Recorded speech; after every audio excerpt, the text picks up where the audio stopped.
Hey, deserving listeners. Today we're going to talk about a new movie that just came out into the theaters called The Lighthouse. You're right. I think I had Prometheus coming out of my throat.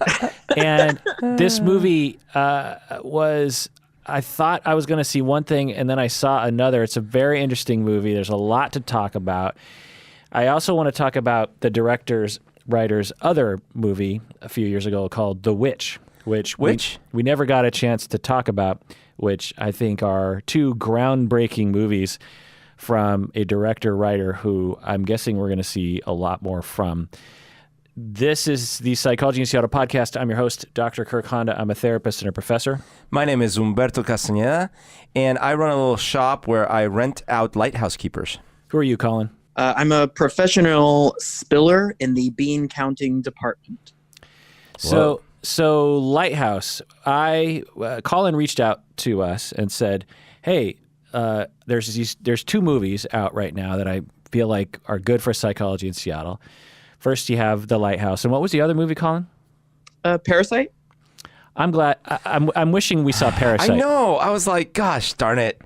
Yeah. Because that one's, well, I guess that doesn't mean anything because that one's also getting really great reviews, but so is The Lighthouse. In fact, The Lighthouse is getting like ridiculously good reviews. Yeah. And the Parasite movie is by the same guy who made the Train movie. Yeah, the Train to Busan or whatever? No, the Korean one. Oh, the Snowpiercer? Snowpiercer, yeah. Oh, well, then maybe I wouldn't have liked it so much. I know. So I think we'll we were see. kind of screwed either way.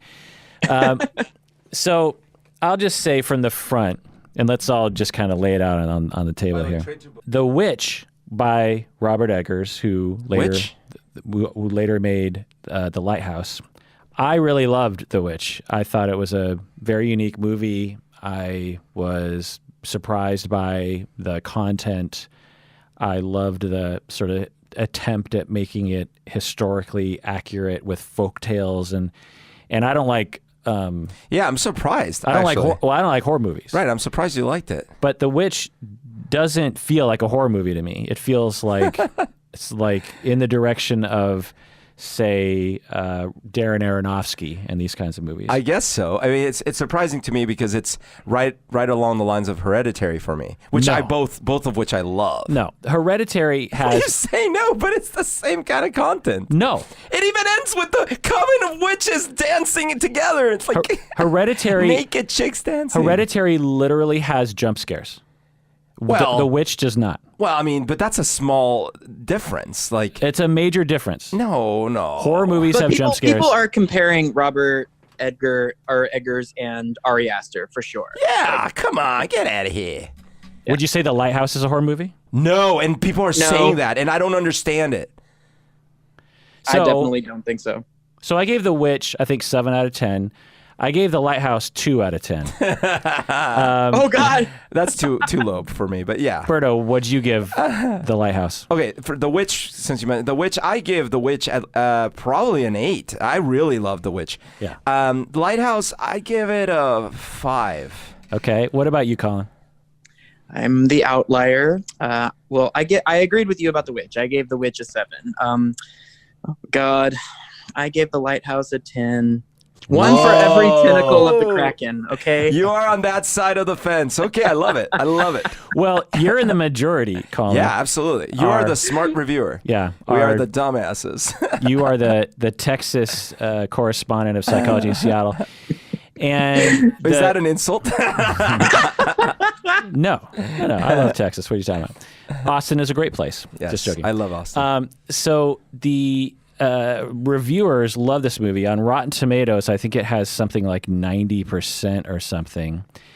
And the 92% Rotten Tomatoes. The audience is 70%, which is interesting to see, but still pretty high. Yeah, but it's not like there have been cases where it was all reviewers and then the audience hated it, or the reviewers all hate it and the audience loves it.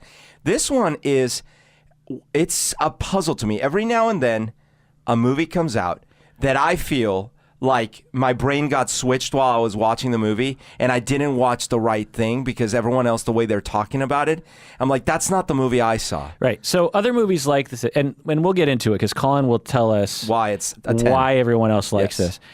other movies are like this. Mother, for example. Mother. You and I went to see Mother and absolutely loved it. I gave it a 7 or 8. And I gave it a 10. You gave it a 10. You loved Mother. A lot of reviewers loved Mother. Yeah. But a lot of audience people hated Mother. But even reviewers were split. Yeah. Collin, what number did you give Mother? I actually gave it a 6. I can go into why. But I feel like the Lighthouse went in a different direction, and I felt like the overall mood that I walked away with was better for it. And the reason I guess I'll just briefly touch on my feelings about Mother. It was very obviously allegorical. And I don't mean to be like pretentious when I say that, but it's very hard, I would think, and I don't want to be presumptuous, to walk away from that movie and not know what it's getting at in terms of the symbolism and the I definitely don't think it was trying to hide it at all. Right, definitely not. But I think something for me that was a detriment to Mother, again, still great movie. I love Darren Aronofsky, but I think that some of the situations didn't stand on their own outside of the allegory. And for some reason, I couldn't separate from that while I was in the theater. Maybe I've only seen it the one time. Maybe I would feel differently if I saw it again. But that was different than when I watched The Lighthouse, where there were obviously references to Greek mythology and Prometheus and, then the sirens, but it didn't have to be any particular thing. And you could just take it at face value and, go, oh, it's just two men, going crazy in a lighthouse. Yeah, I equate it to like the difference between when you are going to make a shake and you just throw a whole bunch of random shit into the blender and press blend versus when you lay out a nice little buffet of options for people. Or when you throw a bunch of random stuff in a blender and then fall asleep at the same time. So we're going to spoil all these movies. Spoiler alerts. So if you want to go see these unspoiled, go for it. The Lighthouse, I don't think really can be spoiled because it's such a odd... Oh, what about the unbelievable twist ending? Yeah. So some specifics. The Lighthouse, 2019, Robert Eggers, young director, writer, 36 years old, American guy, wrote and directed this movie, again, along with The Witch, which got a lot of attention. The plot of The Lighthouse, 2 men arrive at a remote lighthouse in New England in the late 1800s. One old guy, one young guy. Old guy played by Willem Dafoe. Young guy played by Robert Pattinson, a.k.a. Twinkle Skin. Twinkle Skin. Shiny Skin. Batman. Let's call him Batman. What was his name in episode 4? Episode 4? Oh, Cedric, you mean? Yeah, Cedric. Yeah. Yes, yeah. The 2 of them are isolated on this island that just has a lighthouse. There's conflict between the 2 of them. The old one won't let the young one into the light room of the lighthouse. One or both of them goes crazy. The young one kills the older one twice. Lots of Reddit theories about what happened, about what it means. Lots of talk about this. And by the way, I'll go on the record now. I definitely never, ever, ever have a problem with movies being ambiguous or not being sensical or whatever. I love David Lynch. Yeah. That's not one of my issues with this movie. Right. So let's actually go into that because I feel like I need to establish my art movie cred in this moment. So I'm going to throw some other movies out here as well, guys. There are some movies that are confusing. There's a line. That's what I figured out with this movie. There's a line upon which, when you cross significantly into Confusingville, for me, I no longer enjoy it. There has to be enough non-confusion for me to like it. A classic movie is Mulholland Drive. Right. That movie makes no sense. No sense. There's theories, and you're just like... And all of them are wrong, because he's publicly posted that it doesn't have a finite answer. Right. I love Mulholland Drive. Love it. Yeah. The style, the dialogue, the look, the tension, I feel. Yeah. The Lighthouse has a similar kind of thing where the look of it, the style, the acting, everything's there, but it's just there's not enough that happens within the confusion. Like in Mulholland Drive, there are different scenes. They go to the theater, they go to the Denny's restaurant, they go to the cabana, they're out on Mulholland Drive. There's different things that are happening. With the Lighthouse, it just stays in the same place. Colin, how did you experience that confusion and end up loving the movie? Well, I don't think, and I'll just respectfully disagree, that I don't think it stays in the same place. Because for me, I had a different experience watching The Witch also.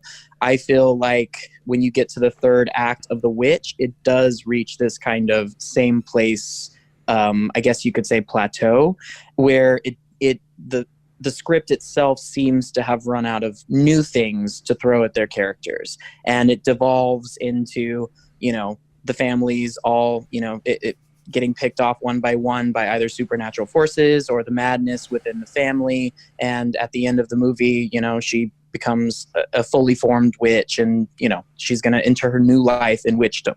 I felt like with The Lighthouse, it never ran out of ideas because it was always asking the same question deeper. So the way that I interpreted what question was that? I felt like the singular question of the movie is what is causing Robert Pattinson's character, I believe his name was Winslow. What is causing that was this his character? fake name. Oh, that is his fake name. I don't remember his real name. Did they give him a real name? Yeah, the same name as the other dude. It was Thomas okay. something. Which is like one of the theories is like he's like the younger him or something. Right. Oh gosh. But anyway, I feel like it's asking the question of what is making this character so sexually repressed, and it keeps asking it with every new scene, and it throws new things at Robert Pattinson's character, and you're slowly. It's like you're falling down a kind of whirlpool with him, and I felt like with each new. As you reached a different level, as if like you're getting deeper and deeper, closer to the abyss. Right before at the end you wash up. Every time you go lower, you're hitting some kind of debris, some kind of wreckage. And I don't think that the point of the film was ever to answer a bunch of questions or ever to like unlock the mystery box, as it were. I do understand people have like called J.J. Abrams out for this. On some of his things, and I know everybody has talked about Lost to death, but sometimes they're just the answer is not the point. And I don't think this film really had an answer. It was about the provocation of the question. And I would agree that Mulholland Drive is a film like that as well. It has a series of questions that it wants to ask, and we never really get the answer, but I think that's okay. So when you were watching this, Colin, you're in the theater. Were you riveted? Were you loving it the whole time? And then afterwards, you're just like, whoa, what a great movie. No, I didn't love it the whole time. I think that I had so the first time that I watched The Shining, and that's the only film that this particular piece reminded me of. I think it was like 2009, and I had just moved to Dallas, and I was alone in my apartment. It was really late. And I was like drifting in and out of consciousness because I was super tired.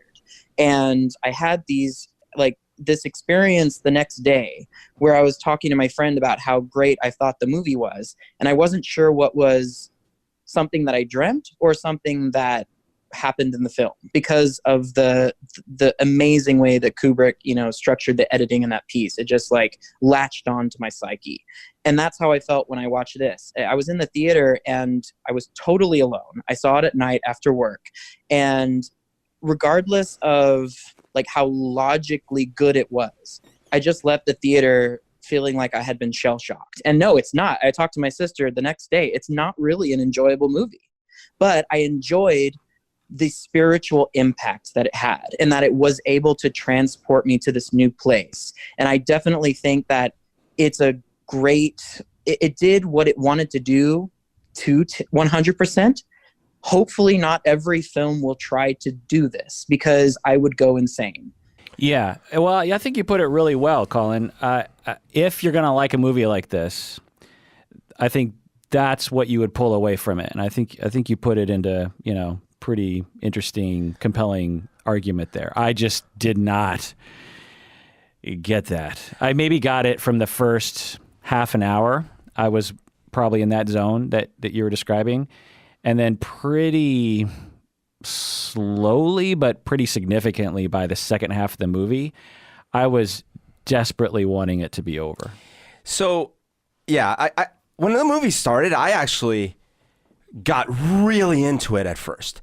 Because, and in fact, you made a comment, because we were watching it together, you made a comment that at first threw me off a little bit, because the movie starts in that aspect ratio, the 1.1 whatever 1. It's almost a 1-to-1. It's almost a square, right? And you go like, oh, I wonder if it's going to be in that aspect ratio the whole movie. They're clearly trying to appeal to the Instagram audience. Right. But when you ask that question, before you answered the question, or you gave an answer, which I'll give in a second, in my head I go like, oh, geez, I hope not. But then you said, that would be rad if it did. And I'm like, oh, yeah, I agree. So it influenced me. But actually, initially I was kind of annoyed. I'm like, I hate when they do this. Like, I want to see the whole view. But as the movie went on, I'm like, okay, I see why he's doing this. This does feel like an old movie. And I love the setting. And I actually have nothing bad, only great things to say about the actors. I love Willem Dafoe. I think Cedric Diggory did a great job. I just thought, this is really interesting. Where is this going to go? Now, Collin, have you ever watched a production of Waiting for Godot? No, I have not. Okay, so I recently did. I actually... unbelievably, I had never heard of it until the recent Mueller report thing, and some newscaster was saying like, oh, well, we're waiting for the Mueller report. It's like Waiting for Godot. And I'm like, what the fuck? What's Waiting for Godot? And it turns out this is a super famous, absurdist theater piece that I should have known about. So I watched online. I went to YouTube and I watched a production of it. It's two people. Well, there's a couple more characters, but mostly it's two characters. And it is an absurdist play, meaning there really isn't a finite meaning to it. A lot of random, seemingly totally random things happen to them. And it's fairly long, and there's no resolution really or anything. And yet I thought it was brilliant, fantastic. And I see why why it's been such a big deal all these years, why people love it. But there's a big difference between that and this, which is that in that play, even though it's this absurdist thing, I really cared about the characters. Even though it's like, you don't really, like their plot is absurd. It doesn't make sense. But somehow the dialogue and their personification made me really care about them. In this movie, unlike in The Witch and unlike in Mulholland Drive and unlike in a lot of I started not really caring about these characters. Yeah. They were entertaining at first. Kind of, but like, and certainly like well portrayed, but I started being like, I don't care. Yeah. And the movie was just too long. It was long. If it was, I think it's like 2 hours, 10 minutes, 2 hours, 20 minutes. This movie, if it was 90 minutes, I probably would have given it like a 5 out of 10 or something. Because I definitely would have left even after 90 minutes going like, geez, the second half of that movie really lost me and wasn't interesting to me. But what really started driving my number down to 2 was slogging through the last 40 minutes of the movie. I looked over at Humberto about 5 times. He was asleep half the time. And I was like, I wish I was asleep so I could fast forward through this movie. It was just like, get on with it. I mean, and when you look back at the movie, it's like, why did we need all? Because there's several different iterations of their relationship, right? They start off kind of distant but professional. They start to have some animosity, and then they get drunk and they connect, and then they have more animosity and they hate each other, and then they have another drunken night and they have more intimacy, and then they hate each other again. And it was like watching a soap opera. It was like a rubber band back. I was just like, okay, at some point we're going to feel the climax occurring, and then at the very end, everything kind of comes at you like really quickly. But for example, like things that didn't happen that would have helped me connect better, even though it's supposed to be not, like it's not all supposed to make sense, but even so, in between the indoor sort of madness or down spiral into madness, I would have liked to see scenes where you see them sort of like overcome something together or go through something together. As an example, Jaws has moments that are like this movie in a way, but you see the characters have to go through things together, and then that makes the bond stronger. And even though they start at total odds with each other, towards the end of the movie, you really care about their relationship. In this one, we only see them interact in those kind of haphazard scenes when they're like drinking a lot and they start dancing and then doing all these things. The rest of the time we see one by themselves and the other one dancing, sort of like in the Lighthouse thing. And so we don't see them develop any more than that. Yeah. The thing about The Witch that I love so much was that, and I rewatched it again after the Lighthouse, and I loved it still.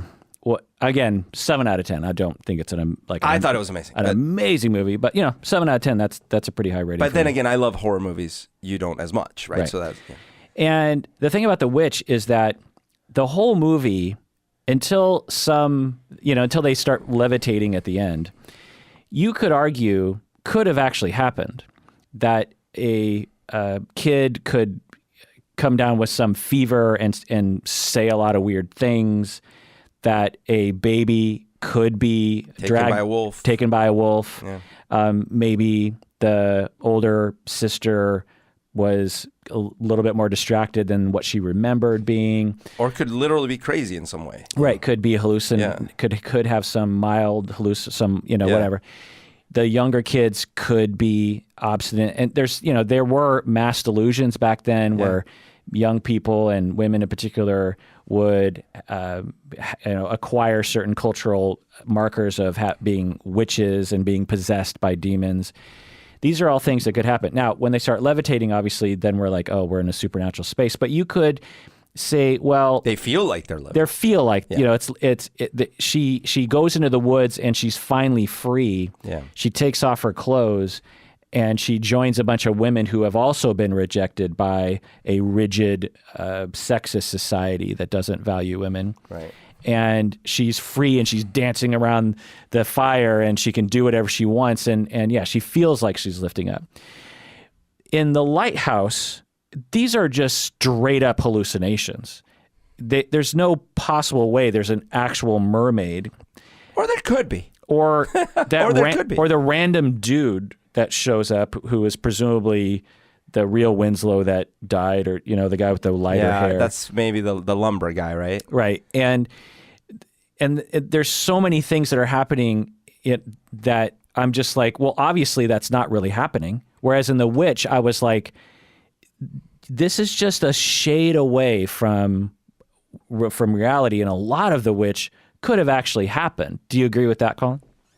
I agree to an extent. I think that everything that happens that doesn't seem realistic in the Lighthouse does have a place of origin. There are so many scenes of Willem Dafoe kind of filling Robert Pattinson's head with all these, images of, creatures of the deep, what to do. There's all that stuff about, you don't kill a she-bear, or it's really bad luck, all these things. And so I felt like even if, like you said, they are all hallucinations, they also don't tell you that they are. So I was actually pretty shocked to hear that you felt like they absolutely couldn't be. But if they were, it's not unfounded, because, they really establish the elements in the Lighthouse. I think that's another thing that makes me or made me think that the film was effective. Like, I'll do a quick caveat here. I think it's a 10 because I feel like it did everything that it wanted to do. Is it my favorite film of the year? No. Did I like it more than Joker? No. But at the end of the day, the absolute feel of, his vision, I felt like came across. And let me just explain what I mean by, depicting the elements. So this director really understands how to use sound. I noticed that right away. I was just like, this is one of the most unique sound designs I've ever heard. Yeah, very much so. He creates this symphony of diegetic and non-diegetic that, takes you to this other place. So sound that like characters can hear. So it'd be like, what's like the Robert word you Pattinson, used? Diegetic. Diegetic. What does that mean? Yeah. So that means that a character can hear it. And then okay. non-diegetic is like, in Call Me by Your Name, where it's beautiful music by Sir John Stevens in the background. Got it. Yes. So, and if I reverse that, then I apologize. One is one and the other is the other. But basically, I think that this director got both of them so right in this film, because you're hearing all of the sounds of the waves and the wind, and just it almost made me feel cold. And so it doesn't. So when you connect the two, I guess, which is what I'm leading to, this utter isolation and bitter just departure from everything that he knew from society, plus all of the fear mongering that Willem Dafoe's character is doing, not even counting the abuse, I can see how you'd start to lose your grip a little bit. So let's talk about some of the psychology in this movie, since we're a psychology podcast. The first psychological theme I'll pose to you two fellas is the theme of masculinity. Might we say toxic masculinity? To be tough, to work hard, don't ask for help, don't give in, get drunk to cope, and then allow yourself to become affectionate for the first time in your life. Farting, masturbation. What do you say, Colin? I think you're absolutely right. And it's a in stark contrast because it's late 1800s. Right. Or Egger's version of late 1800s masculinity. But it's not that far from today's masculinity. And the whole time I'm just like, guys, just talk about your feelings. I mean, you're destroying yourself here. You're the younger sailor guy, lighthouse guy. Right.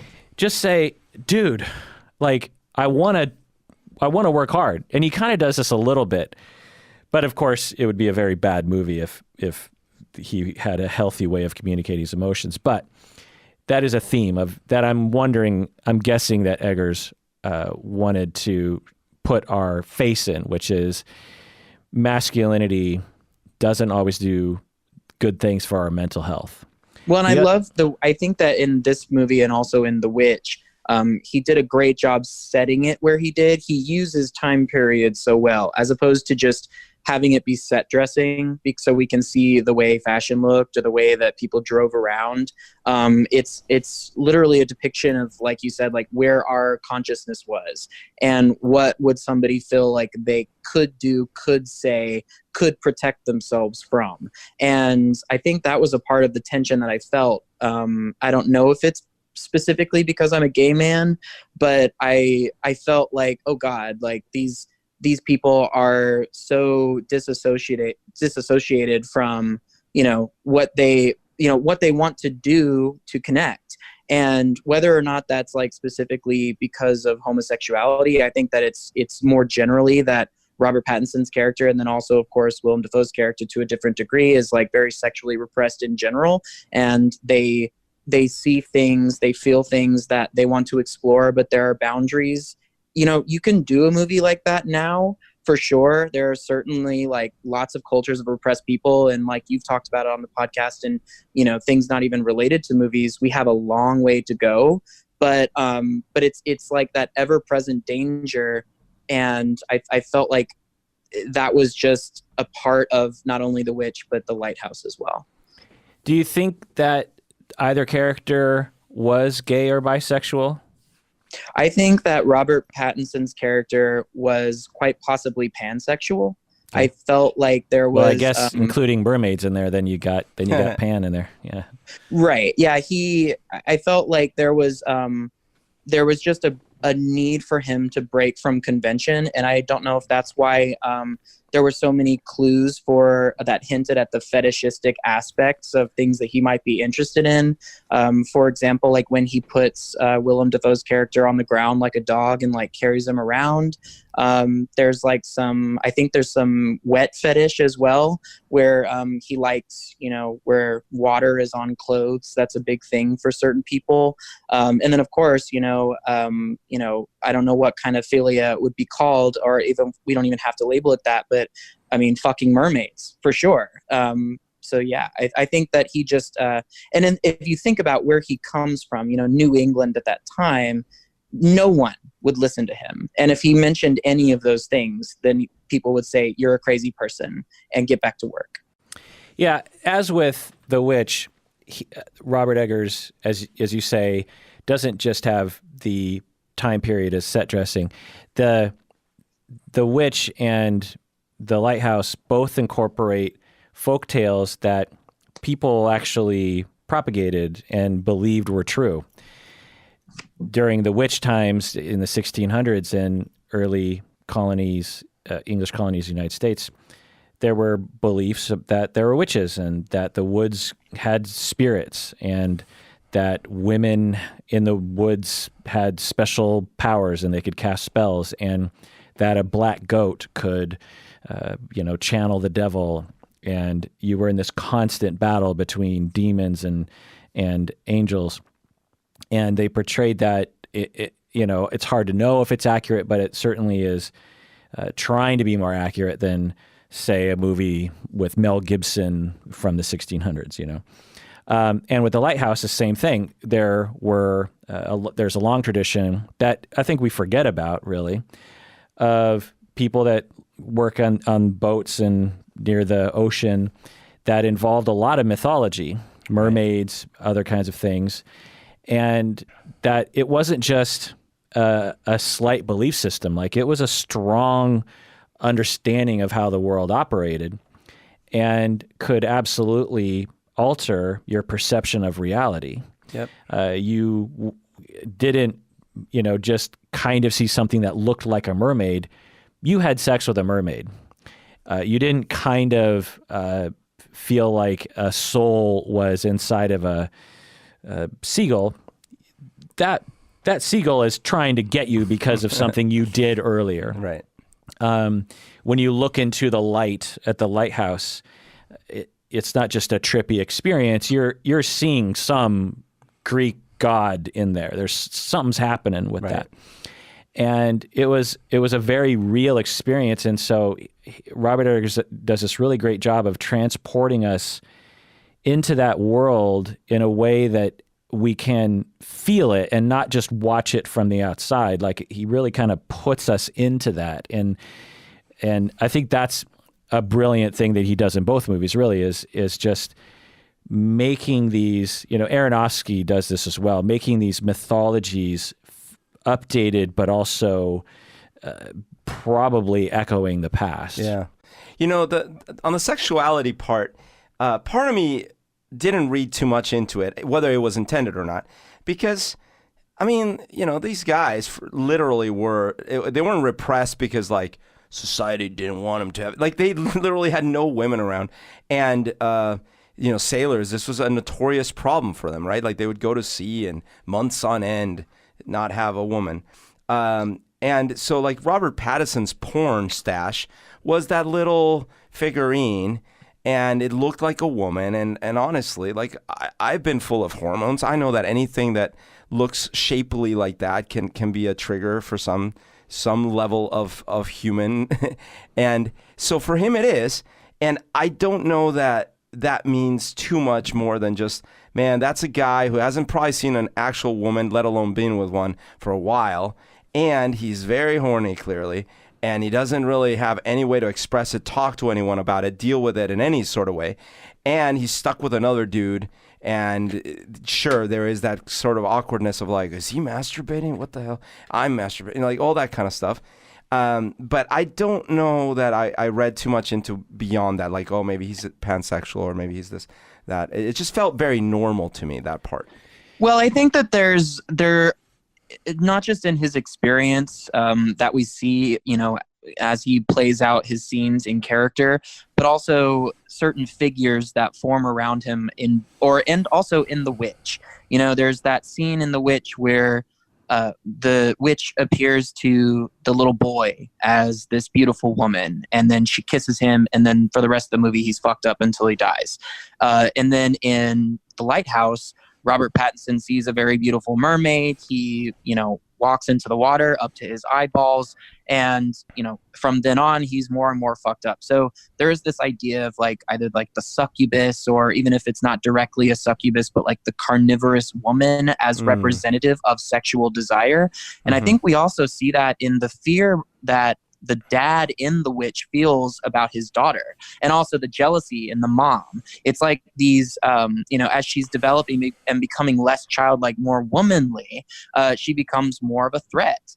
And that's part of what perpetuates the issues in the family, is the fact that the mom in The Witch is very jealous and thinks that the dad is looking at her and has seen the little boy, which of course we know is true, looking at her. And then in The Witch, there's no safety in sex. And I think that, Eggers is trying to say something in that. And that's further emphasized, I think, like we talked about, by the time period that it's set in. And it's got, because in some ways maybe he's trying to say that like these puritanical ideas that we're confining ourselves to are, making us create demons. In some degree in both films, the demons, the threats, the monsters are conjured by the people in the movie and their lack of ability to live in truth. Well, but to challenge that a little bit, because I don't disagree with all the references in both movies to understandings or misunderstandings or difficulties with sexuality, blaming women, all those things, absolutely. But one slight different perspective could be that when he's, imagine that he is pansexual, right? Like, let's just say that that's a thing. Like, he actually is turned on by fish and rocks or other things. But, like, that wasn't the central conflict from my perspective, because that's not like the thing. He was already masturbating, right? Like, it wasn't like, and no one was actually in that island, in that deserted island, actually passing judgment other than himself. But like the central conflict seemed to be him not being able to tell what was real anymore.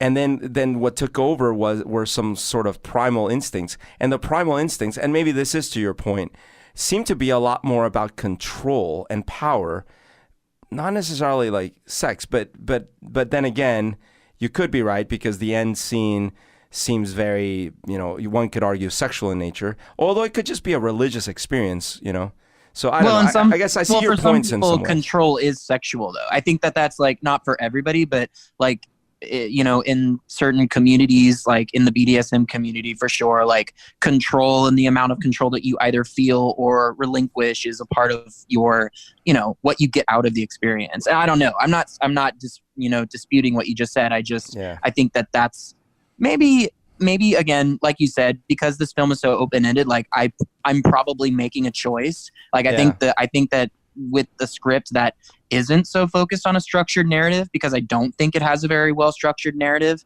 I don't think it's necessarily concerned with that. But when that's the drawback, right, is when that's the bones of your film, then you can interpret it however you want. And so maybe I think that's why I'm getting there, and you're like, not really. Well, I think that along those lines, now that I think about it, I wonder if so after leaving the movie, I was just like, boy, that guy really must have his head full of himself after the last movie he made. I mean, you've got to be a little arrogant to make a movie his first initial movie, The Witch, so out there. Like, sure. You've got to believe in yourself. And then he got so much praise for that movie. Mm-hmm. And I was like, oh boy, like he really stuck his head up his ass with this one. And then I looked at Rotten Tomatoes and I was like, oh, well, people like this better than The Witch. So, right. But my impression was that he focused on things in The Witch that I think he shouldn't have focused on. Like, to me, with The Witch, like he focused on the witches levitating in the woods, rather than on the interaction between the dad and the daughter, or the dad and the mom, or the mom and the daughter.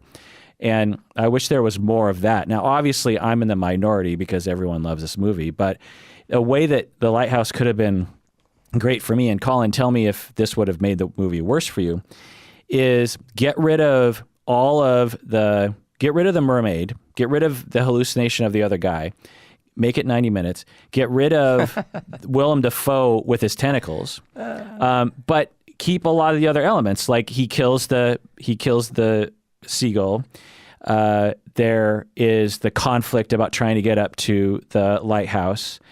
When he gets up there, maybe just end the movie. Like he enters, he looks into the light, and it's just credits. Like you don't know what happened, or something along those lines. Maybe he does kill the older guy. Maybe you don't know if he killed him. Like maybe he pushed him out of a window, and then he kind of thinks he sees like a tentacle, but maybe he didn't. Like make it more subtle. Like to me, the end, it was just like, oh, we've completely gone off the rails into metaphor hallucination land. And I wasn't with them to begin with, really. But I think if they would have kept it more down to earth, I would have liked it more. Collin, would you have hated the movie then? Well, no, absolutely not. I think that I'd love to see that movie. And I think that you can definitely edit, like you said, it's really long. You could edit it into that movie. And if we want to make a Psychology in Seattle cut, let's call Eggers and see if he'll loan us the footage. No, but it's funny. That's what's so interesting about, controversial isn't the word, evocative movies like his, is that you can have interpretations that are so close yet so far. So for example, what you just said about The Witch, I absolutely 100% echo. And I felt a little bit like I was in the minority when that movie came out, because to me, the ending is a little bit of a letdown. All the supernatural stuff that confirms, like you said, by the way, there is a witch. It distracted me from what I was focusing on, which was exactly what you said. Like, oh, damn, these people in this family have some problems and they don't have the tools to deal with them. So it's going to end badly.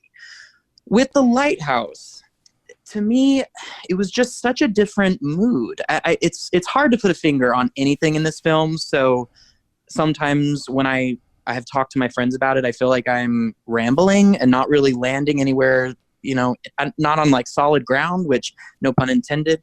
But I think it's kind of a haunted house. That's the reason I think these, manifestations, as we may call them, sort of work, because it's like a nautical haunted house. So instead of ghosts and goblins, you get mermaids and krakens, and they were blended in such a way that it didn't distract me in the way that it did you. And I don't know exactly why. It could have been the mindset that I was in when I was watching it, but I wasn't in the way that you were distracted by how obviously hallucinatory they were. I was like, okay, well, they're hallucinations. I'm on board with seeing the descent of this character. And so I guess where you see it as a detriment, I saw it as something that was a key ingredient.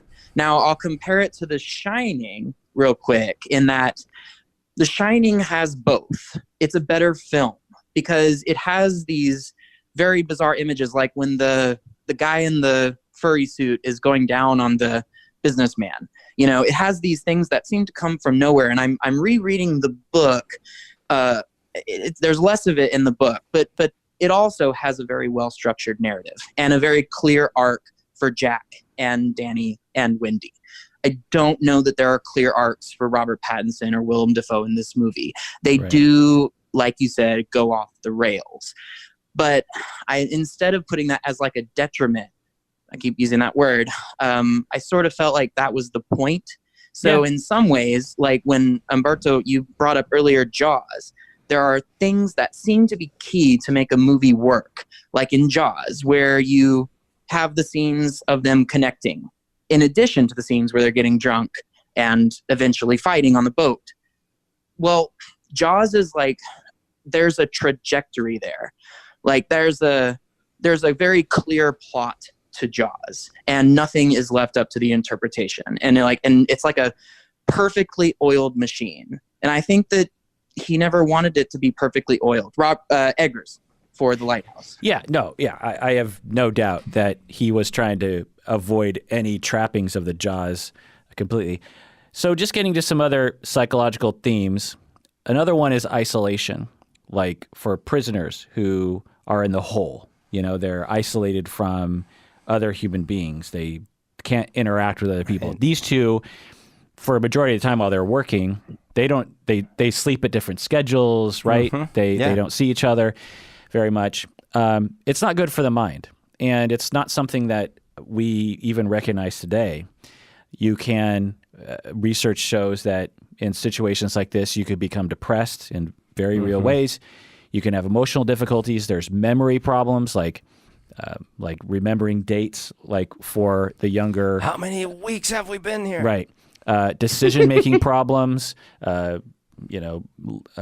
system problems, executive system problems, hallucinations. People will actually hallucinate. Particularly, they'll hallucinate other people. So in prison, sometimes they'll punish a guy by putting him in an isolation room for a month. And during that time, and especially if it's dark and there's not a lot of visual stimulation, people will actually hallucinate other people and have conversations or things like that.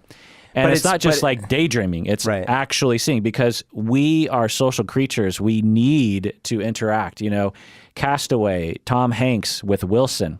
That's a very real thing. It's not just a stuffed animal. It's like a real, creature. And so this movie, I think, depicted that pretty well. But if you're getting super drunk, it helps, right? Right. I would love a cut in this movie for there just like be Easter eggs of Wilson like on the shore, just like in the distance. The other theme is mythology. And it's something that we don't usually talk about in psychology, but it's definitely something to talk about, because for the vast majority of the human race, and even now, there has been mythology around different gods or creatures or spirits or angels, demons. They're all around us. There's a supernatural layer on reality that, like the fact that we call hard alcohol spirits, because they thought when you drank it, you got possessed by spirits, or you entered the spirit world or something, because it was this altered frame of mind. Obviously, all the hallucinogens that people would take, peyote, marijuana, was always associated with like the other realm where everyone else lives. And it's an important part of the human mind that when we are left to our own devices, we develop belief systems of the supernatural. And this movie, The Lighthouse, depicts that in the sailor sense. But there's a lot of Greek stuff in here, too. You got Proteus and Prometheus. Which is the original sailor stories. Right. From the Greeks, who often lived by the sea. Yeah. You have the old man at the sea, the friend of the sea beasts, the knower of everything. And then you have Prometheus, the younger, the trickster, who stole fire from the gods, who had the hubris to enter the lighthouse, but was harmed by the knowledge. Zeus ordered Prometheus chained to a rock where an eagle picked out his organs, just like the ending of the lighthouse. The young guy, Prometheus, in the lighthouse defies Proteus. He climbs Mount Olympus, sees the forbidden light. The knowledge overwhelms him, and for his crimes, a bird eats him slowly. Right. So I dig that. I didn't see it at the moment because I wasn't as familiar with the full story of Proteus and Zeus and Prometheus. I was watching The Witch. I was much more familiar with the folk tales that they were echoing. And I mean, I definitely caught whiffs of it, or of like Sailor, obviously the mermaid, and then the lighthouse and tentacles and the kraken and all that kind of stuff. But I don't know. I kind of wish that I went into the movie knowing more about the Greek mythology involved. Collin, did you recognize the Greek mythology involved? I did, but not in a very scholarly way, just as I've consumed media over the years and through a few stories that I read in college. But I don't necessarily think you have to know, because and maybe you could say this about Mother too. We mentioned that movie earlier. Your knowledge of what is being referenced is a little bit circumstantial, because ultimately these cerebral movies, I feel like, are supposed to take us to an emotional place, and whether that's connected to like a reference that you understand or not, I don't know how important it is. I don't think so. Like when I saw Noah by Aronofsky, I am, pretty familiar with the story of Noah, and the riffing on the story was half the enjoyment to me. If I just watched Noah having no knowledge of the story of Noah, I would have been like, this is a stupid movie. Like, it doesn't make any sense. Why would you put all these animals in a wooden boat? Yeah. And I think that, like with The Witch, for example, if I didn't have any knowledge of early, colonial American folklore about witches and the woods and all those kinds of things, it wouldn't have resonated with me. And I think that's the thing, is like there are certain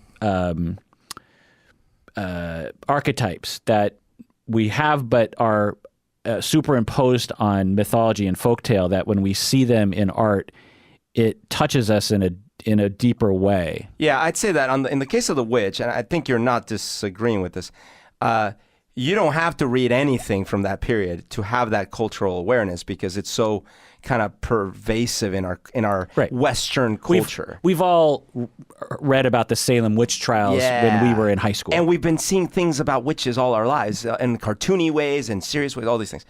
Well, exactly. But that's what I'm saying, is that in some ways it's a little more derivative, right? Because this stuff with the Lighthouse is a little more out of left field.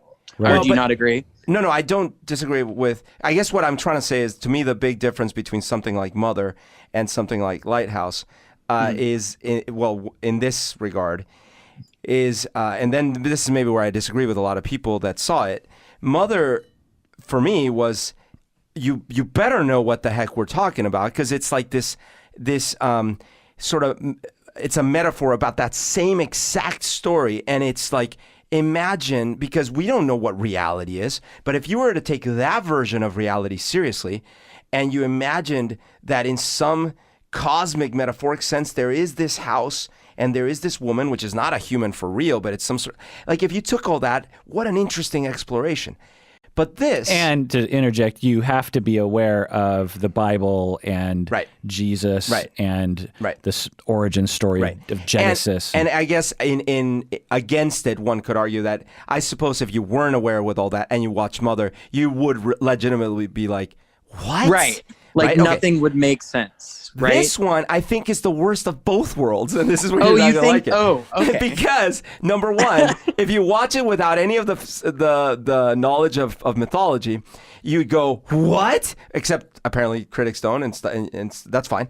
And two, if you watch it with that knowledge, like, I have enough knowledge of Greek mythology and stuff. I certainly didn't catch all the connections, but even now that we're explaining the connections, it's not a through line. This isn't the story of Prometheus retold.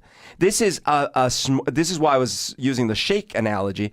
This is like, well, remember like a little bit of Odysseus, and there's like the legends of the sirens tricking the sailors, and there's and remember Prometheus? It's like, sure. And so like the last scene, don't you get it? It's like, yeah, but it wasn't like the through line in the story. You're throwing that in. It's almost like a painting. Like I'm going into a gallery, and each painting is a theme from mythology. So the overall gallery has a theme, and I like it. But when I'm watching the movie, I wanted more. So you're saying it's painting. Listen, but that's what I think. I also equated it to a painting. So I don't know how like interested in different types of art you are, but like, so I kind of felt like the Lighthouse was abstract expressionism, where you're putting shapes that on their own don't necessarily integrate, but you're nevertheless are putting them on the same canvas, and together they make something new and fresh and vibrant. And when I'm at an art gallery and I look at a painting for like 4.5 minutes, I'm thoroughly entertained by that. 2+ hours of that. Oh, come on. Well, you're gonna hate me, Colin. Like, so when you literally put the body of your Prometheus figure on a rock with birds eating his insides, I can't call that abstract. I've got to call it a direct art. Like, and by the way, there is nothing wrong. Look, I actually thought the movie was visually very interesting. I thought, to your point, the audio was amazing, and I thought the performances were unbelievable. I also departing a bit from Kirk. First of all, I have zero problem with the visions, the hallucinations, the octopus, all this stuff. In The Witch, I loved the ending. I loved it. I want more flying, more flying. But that's me. That's me. So my main issue with it, and I think why I got bored, is actually that here's what I wanted to see. I wanted to see that the characters actually start connecting for real, because like the story that he tells, and then the guy starts softening up, and then you think this is actually maybe going to work out. But then this insidious thing keeps gnawing at him, and he keeps obsessing about this one thing. And then sadly, tragically, it still undoes him. Now, I'm describing what you watched on the screen, but the difference is that the narrative style that he used was, to your point, impressionistic. Like, check out this painting, check out this painting, check out this painting. And I actually wanted a movie. Yeah. So I'm going to read positive reviews and negative reviews just to illuminate what other people are saying. Okay. These are, top reviewers on Rotten Tomatoes, actual, movie critics.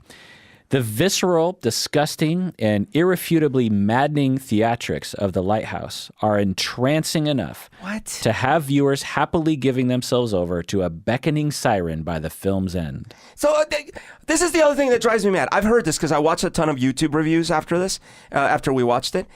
And the language, the language is so over the top. Like, I've never been more confused and a descent into madness. And I'm like, what movie did you watch? Yeah. Another one, it's rough going, but it's beautifully filmed and framed in black and white. Fine. And Defoe is wild and Great. wildly entertaining in a role that feels written to match his every aspect. Love that review. An audience review, a regular person says, this movie was a wild masterpiece. Not for everyone, but if you appreciate challenging artful films that make you think long after leaving the theater, then this is for you. Good. I like that review as well. Yeah, I did too. Some negative ones. This is a critic. The Lighthouse is weird, complex, testing, and soulless. Soulless is kind of a weird word, but I think I know what they're getting at, which is just like, it just doesn't, it didn't grab me, Yeah. Audience reviews I thought were, because it was hard to find negative critic reviews. So here's some audience reviews. Don't listen to the glorious movie critics reviews. The Lighthouse isn't horror. Yes. It isn't a thriller. Yes. And it certainly isn't a good film. Okay. In fact, it's about as horrifying as a square dance and about as thrilling as a station wagon with 4 flat tires. Okay, I almost like this review. If deciphering boring, artsy, bewildering stories like the Lighthouse gains you a triumphant miniature psychological victory, then this will be an excellent investment of your time and money. I just love that. I love this review. If deciphering boring, artsy, bewildering stories like The Lighthouse gains you a triumphant miniature psychological victory, then this is an excellent investment of your time and money. I love it. I love it.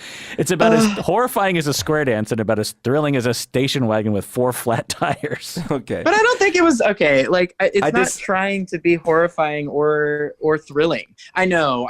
Then like, it should at least have been thrilling. It should at least have been thrilling in my estimation. Okay, can we for a second? Because like Mulholland Drive, thrilling. Thrilling. The yeah. White House. But people feel it was thrilling. The Witch, thrilling. Critics feel it was thrilling. Okay. Now let me ask a question, as a parenthesis. Why are people saying horror? Because of visuals. That literally, I think that's the go-to when you don't know how to define something, is like, what do I visually see? Oh, a monster. Oh, something like supernatural. Horror, it's in black and white. Horror. Yeah. Okay. Another review. I guess I'm not very sophisticated. I didn't get it, and I was bored. I can appreciate the beautiful cinematography, though. Another person. Didn't make sense. Hard to follow. Hated the characters. Could not have liked it less. Wish I could get a refund. Waste of a babysitter and a night out. I feel really bad for them. I mean, because you could probably get a babysitter and a night out like once a month. Yeah. And I would love what to you- ask them what they mean by hate the characters, because I often find myself talking about this because neither of them are likable, but I don't necessarily, and we kind of talked about this when we reviewed Joker, but I don't know that likability was necessarily a point in these I'm with you, characters. Colin. But like the witch, the mother was not likable. No. But I liked watching her on the screen. Course, yeah. No, I'm with you guys 1,000,000,000% on this. I've had very nasty drag-out arguments with people who told, for example, I hate The Graduate. Why? Oh, they're just such horrible people. I totally have no sympathy for that argument. Like Rushmore, no one in that movie is ridiculous. So I wanted to, again, just get my cred out here in terms of the movies that I've liked and disliked that were confusing. And if you can think of other movies, let me know. Sure. So I'm going to start with the movies I didn't like that I think crossed the line into confusing. Oh, interesting. Okay. And then I'll go into... This will be interesting. It's fewer movies that I didn't like. Okay. And actually, some of them you love. For example, Primer. I love Primer! I know. Colin, I did like you like it too. Oh, God. I One do. of my favorite movies of all time. So It's great! The first hour was really interesting. Totally brand new. Yeah. I was like, okay, if some garage people made a time machine, then I guess this might be kind of what it looks like. And then it just quickly went into this zone where I was just like, God, like when is this going to end? It just seemed like a series of scenes where it was like, isn't this interesting? And I was like, Eraserhead by David Lynch, for example. Now that's a time and a place when Lynch was definitely not trying to be entertaining. Sure. But I watched that movie at a time when I loved everything David Lynch, and I went back and watched, this is early 90s, watch Eraserhead, and I was just kind of like, huh? I'm on the fence on that one. It's not my favorite either. Yeah. I love so many other Lynch movies. I mean, I even love his Dune rendition. The Tree of Life by Terrence Malick. Did you just say you even love his Dune rendition? Some people I know. I'm like, wait. That's amazing. Okay. I know. It's great.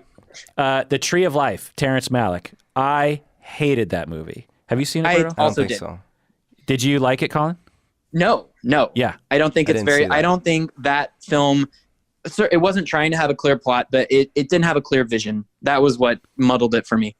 It was so boring. It was very boring. If they just kept the Brad Pitt scenes in there with the kids, it would have been mildly interesting. But even that was interesting. Synecdoche, New York by Charlie Kaufman. Sure. Berto, you like that movie? I did like it, yes. But I can understand. I wouldn't ever try to argue with someone that didn't like it. Did you like that, Colin? I did, but I wouldn't know who to recommend it to. Like, I mean, I'm sitting there like, I think this is for me. Inherent Vice, PTA. I've never seen that. I did not get it. Oh, it's one of his more recent movies, Paul Thomas Anderson. Yeah. With Joker in it. Phoenix. Yeah, I'm sad I didn't see that. David Lynch, Inland Empire. Didn't see that. Oh, gosh. Me neither. It is not good. Not good. But I liked Pi by Darren Aronofsky. Yeah, Pi's great. This movie, The Lighthouse, reminded, if there's any movie that I would say is close to it, it's actually Pi. Interesting. Black and white, a descendant into madness, confusing. But that one has more of for me, a through line. Right. Yeah. Cloud Atlas. I like the Wachowskis. I love Cloud Atlas. Yeah. Okay. I've never seen it, but it's confusing. You don't really know. Isn't it like 4 hours long or something? It's pretty long, and like the book, it spans several different eras, essentially. Mulholland Drive. Yeah. Shutter Island. Yeah. Scorsese. Yeah. Shutter Island is pretty straightforward. Right. It's great. I mean, in some ways, it's such a clean twist that it kind of like, I don't know if I'd classify that as like a hard to wrap it, Like, yeah, that's definitely a, but people think of that movie as like a confusing-ish movie. Sure. Jacob's Ladder with Tim Robbins. Yes. That was one I was going to bring up. That's about my favorite of these like weird cerebral. Yeah. Naked Lunch, David Cronenberg. Oh, yeah. Which is pretty weird. That's very weird. And ridiculous at certain points. Yeah. But I remember liking it when I saw it when I was 22. Did you read the book? That was another thing. No, but that was because I don't read books. But that was another thing that I thought that if I was 22 and I saw The Lighthouse, I bet you I would have loved it. Really? Because there was a time in my life when I was so tired of mainstream movies that anything that had something different about it, I see. it was like punk rock, you know? It was like, because punk rock is not listenable, like real, you know, hardcore punk rock. It's not listenable on purpose. But it's so pleasing to hear during 1981 when you've been hearing so far is Fleetwood fucking Mac. Which I love. Which I also love. Yeah. Barton Fink, Coen Brothers. Right. The Machinist. Yes, Machinist. Yes, love it. Christian Bale. Of course. Weird movie, but love it. Brazil, Terry Gilliam. Right. Great. Classic. Possibly my second or third favorite movie of all time. The Fountain, Darren Aronofsky, is very confusing at times. I mean, there's a guy in a... Still have to see it. No spoilers. In a bubble with a tree. Okay. It's just like what's traveling through space. I think that movie is best dissected in percentages, but that doesn't make a complete movie. Like what I mean by that is I think there is probably like a 65% of that movie that's really artistic, and then the other stuff just does not work. I love The Fountain. I have to see it, so I you did? I haven't seen it. Yeah. Enemy, Denis Villeneuve. Which one? Enemy. Love it. You probably haven't seen it, bro. It's Jake Gyllenhaal. No. Is that the one where there was a... There's like a doppelganger and like an alien in the train, sky. right? Like a train or something? No, there's no train. He's just... But everything Villeneuve touches is perfect, like so far at least. Existenz, another Cronenberg. Yeah. And 2001, Stanley Kubrick. All those movies are in my top list. And The Shining. Yeah, sure. The Shining, I'll add that. Any other movies, Colin, you can think of that are confusing and good or bad? I think you covered mine. Okay. I would add Lost Highway. Right. It's one of my favorite. I actually like Lost Highway even better than Mulholland, which I understand is whatever, but I do like that one. I would also add, in a weird way, American Psycho. It doesn't have any supernatural stuff. But it's not a traditional narrative. No, and normies that saw that movie walked out going like, what the fuck? Right. Is any of this real? I don't even understand. Normies. Yeah. In Colin's word, we're normies, by the way. Sure, fair enough. So, Colin, what's the final word on The Lighthouse? I think it's interesting that Humberto brought up an absurdist play because there is one that I quite love called The Zoo Story by Edward Albee. And there's these meandering conversations. It's just two guys on either a park bench or a bench somewhere. And you just find yourself transported to, and I guess I feel like I'm saying the same thing that I said about Joker, is that what I love in a film is if I walk in, I sit down, and I feel a certain way, and I'm changed by the end of my experience. And it doesn't necessarily mean that I watched this amazingly funny thing that made me smile and I'm laughing, or I saw this action thriller that made me, grip my seats. Why do I have multiple seats in this hypothetical scenario? But that change means that the filmmaker did something right for me. And I definitely, most of the stuff that you said about The Lighthouse and a lot of the stuff that I heard the critics say about it that weren't that positive, I also think are very warranted. Like, I definitely think that you could sit down and have an extremely bored experience. I think that's built into it. I think it doesn't have a very well-structured screenplay. I don't think it's necessarily that thrilling, and it is mislabeled as a horror film. Right. It's not. But for me, because there's so much to digest right now, and because I love horror, it's one of my favorite genres. Like we talked about before, I love a good bad ending. If all your characters are dead by the end of your screenplay, like I'm probably clapping if you did it well. But so I'm, there's this trend even in movies that I like It Chapter 1 and It Chapter 2, both films I enjoyed, but I was never at any point freaked out, disturbed, scared. There were uncomfortable scenes for sure. There were well-acted scenes. There were well-structured plot lines. There was great cinematography, great creature effects. But I wasn't like, oh my God, like I'm a little disturbed. I'm uncomfortable. I'm shifting. I'm sweating. And I felt that way when I watched The Lighthouse. And also at the end of the day, I can be won over by a set of great performances. And I would say that both of these guys did just a terrific job. I think I would probably put my flag in the Robert Pattinson camp if I had to say like give an MVP award or whatever, just because I was so shocked because I'd had no experience, and some of the stuff with him as like an actor outside of the first couple of Twilight movies that I saw. And then of course, like you said, Cedric Diggory. And it was just this like transformative thing of like, oh my God, like this guy has levels to play. But with Willem Dafoe, like I'd seen a lot of it before, just at a different level with a different accent. But yeah, I thought it was like very beautiful. I don't necessarily think that, just because there's all these cinematic references to like Ingmar Bergman and like all these like different filmmakers from the past and the glory days of black and white cinema, as Eggers probably interprets it as like the best time in cinema.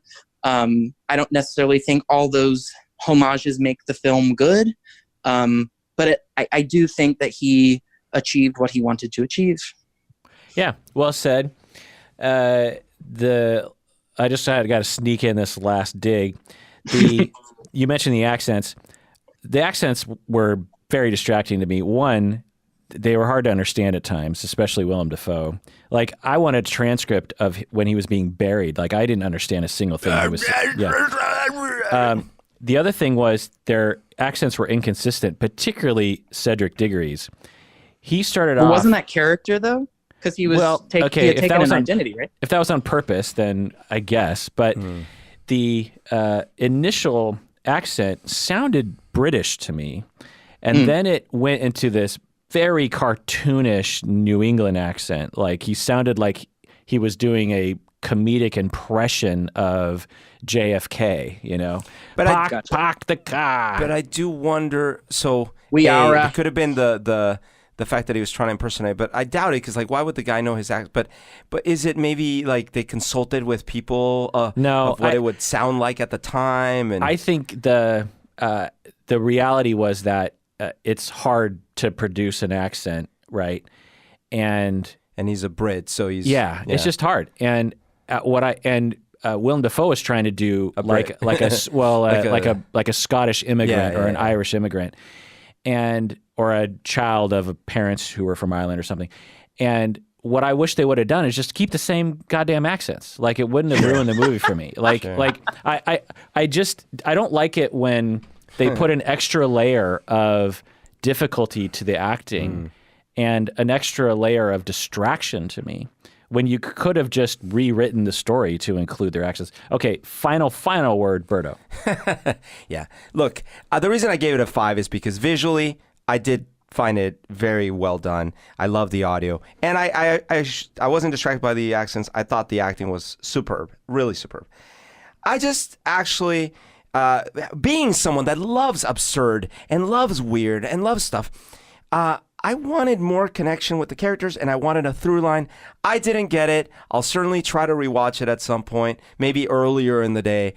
But what I will absolutely fight tooth and nail on is the horror bit. The way this thing is being described is ridiculous. I even saw a Mojo video. It's like, top 10 reasons why this movie will terrify you. I watched that today. Yeah. And like 8 of the 10 reasons had nothing to do with terror at all. It was like, it's an original screenplay. It's like bullshit. And so, was it number one, like performances? Yeah, performances will terrify. It's like, come on. So that's the main thing that I'm so like throwing up in my mouth a little bit about. Well, on that note, let us conclude. Thanks for joining us out there, everyone, and thanks for joining us, special Texas correspondent Collin. And please take care of yourself. Collin, why should people take care of themselves? Because you darn tootin' deserve it. I love that accent. You better all deserve it, my mateys. Oh, and I'm gonna call this Eggers and tell him if you ever do something set in Texas, you give me a call.